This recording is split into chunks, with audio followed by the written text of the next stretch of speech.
Ada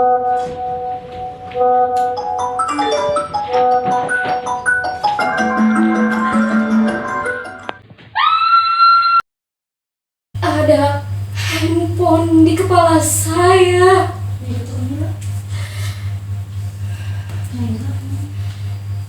Setiap malam, setiap saya membaca buku-buku itu,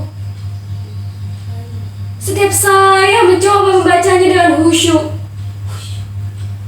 tiba-tiba terdengar suaranya.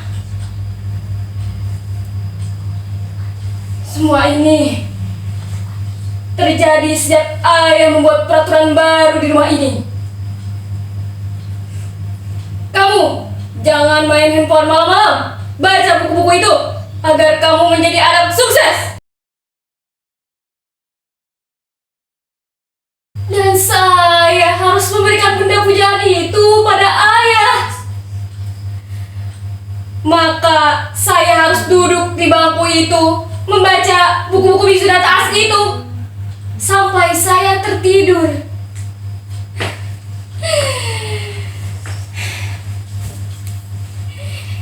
Setiap malam, setiap jam 10 sampai jam 11 malam, ayah ibu mengeceknya setiap 1 jam sekali. Mereka seperti tentara yang menjaga keamanan.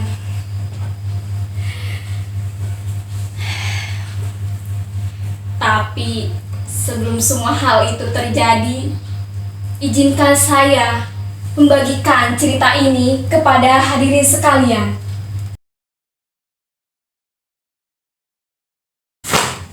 Saya bukannya nggak berusaha.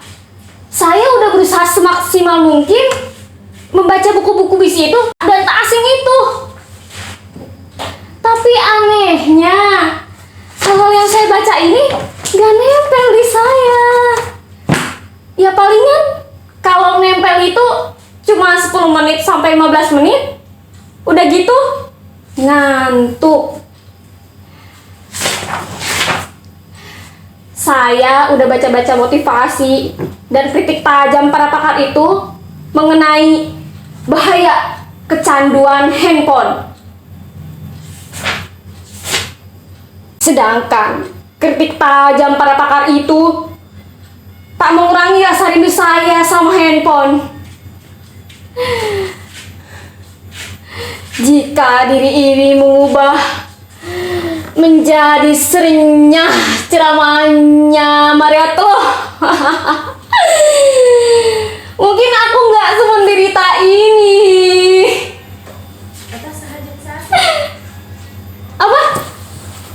Para hadirin sekalian, nggak tahu kalau saya menderita. Hah? Saya menderita.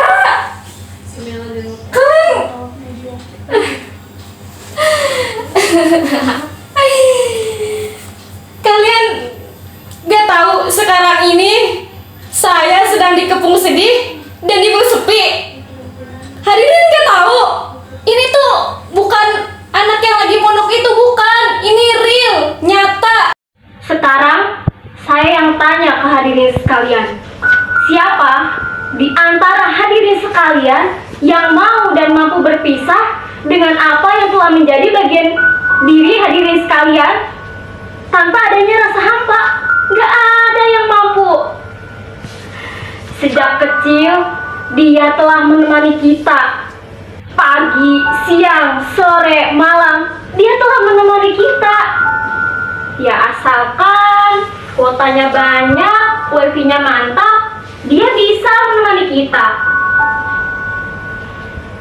Jadi bagaimana bisa saya berlama-lama tanpa dia? Kadang kalau saya lagi kangen sama dia, saya ambil casingnya, saya peluk-peluk, saya cium-cium, saya ini kocok goyang Shopee. Hal yang romantis bukan?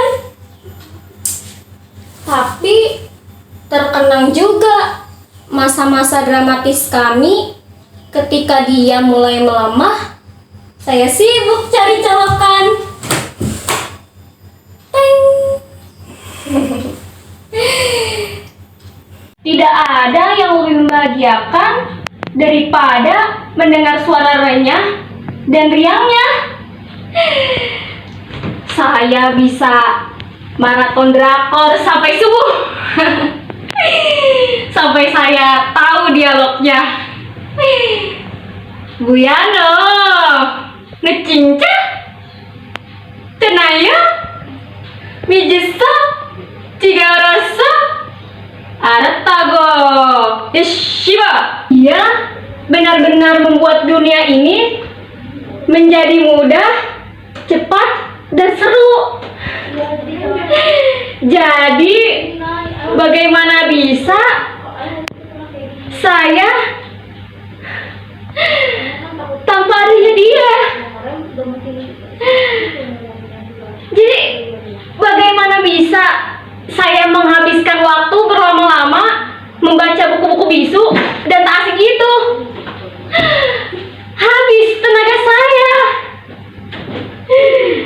Sementara kita hidup di mana semuanya serba harus cepat.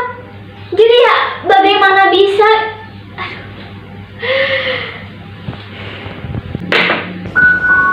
Saya hampir pernah bisa tidak tergantung sama dia.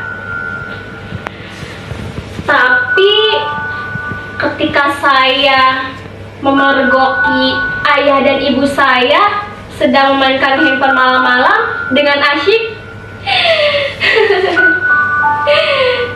saya merasa dihianati. Sejak saat itu, kemampuan saya untuk melupakan sama dia semakin menurun. Dan bahkan kini dia sudah ada di kepala saya. Dan saya terlanjur mencintainya. Semakin dalam mencintainya. Jangan terlalu dalam mencintainya, atau kalian akan menderita seperti